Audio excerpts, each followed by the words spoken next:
Once upon a time, the ship was destroyed and all the passengers on board drowned in the sea, except for one man. By the grace of God, he somehow survived and washed ashore in Dasula, Thailand. When he regained consciousness and opened his eyes, he realized he was alone on the desolate island. Immediately, the man began praying to God, pleading for help. Days passed, but no help arrived. He spent his nights sleeping on the beach. The next day, he prayed to God again, but still no help came. Several days went by like this, and the man had completely given up, accepting the life of a castaway as his fate.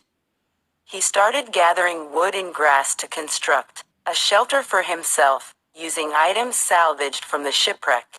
He survived by eating coconuts and fish from the island, living in his makeshift shelter. One day, he accidentally set his shelter on fire while cooking. Devastated by the destruction of his only refuge, he angrily looked up at the sky and complained to God, questioning why his prayers for help had gone unanswered. He had built a home there, and now it was gone. He felt that God was cruel.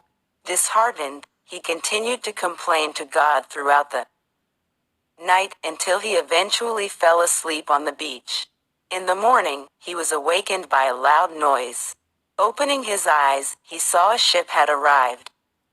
He couldn't believe his eyes. Help had finally come.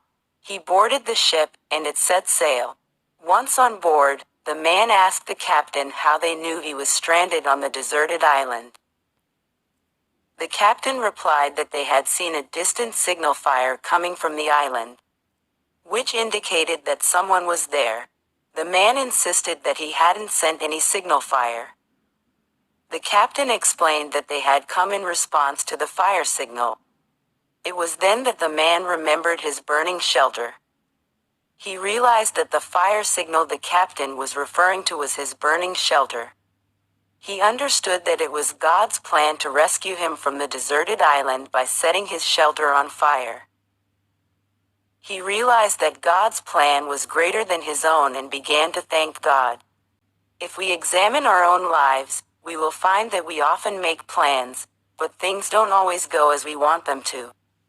We try to make sense of our experiences with our limited understanding.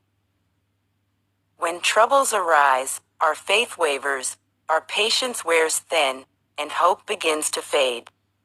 We start complaining to God. However, in such times, we should strive to overcome our difficulties by maintaining faith in God. In a world with over 7 billion people, God has a purpose and plan for each and every one of us. We should continue to make efforts while keeping faith in the Almighty. Without losing hope, our efforts, combined with God's blessings, can help us overcome any trouble. Therefore, whenever you feel like your plans are failing and everything is going against your wishes, always remember that perhaps God has a different plan for you, and His plan is always bigger, bolder, and better than your own.